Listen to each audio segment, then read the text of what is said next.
ঘন সবুজ জঙ্গলের ভেতর এক ভোরে শালগাছের নিচে শুয়েছিল জঙ্গলের রাজা বাঘ। তার শরীর ভীষণ খারাপ, চোখ দুটো আধখোলা, শ্বাস ভারী। চারপাশ অদ্ভুত নীরব, পাখির ডাক পর্যন্ত থেমে গেছে। জঙ্গল বুঝে গিয়েছিল আজ কিছু একটা ভুল হচ্ছে। একটি হরিণ দূর থেকে বাঘকে অসুস্থ অবস্থায় দেখে দৌড়ে যায় খবর দিতে। বানর গাছে গাছে লাফিয়ে সব প্রাণীদের জানায়। অল্প সময়ের মধ্যেই হাতি, ভালুক, শিয়াল, হরিণ আর পাখিরা এসে জড়ো হয়।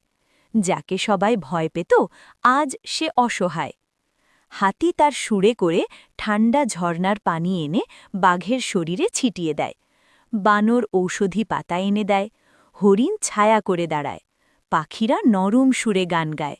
সবাই মিলে সেবা করতে থাকে। রাতে কেউ জঙ্গল ছেড়ে যায় না। ভালুক পাহারা দেয়, আগুন পোকার আলো চারপাশ আলোকিত করে। গভীর রাতে বাঘ ধীরে চোখ মেলে।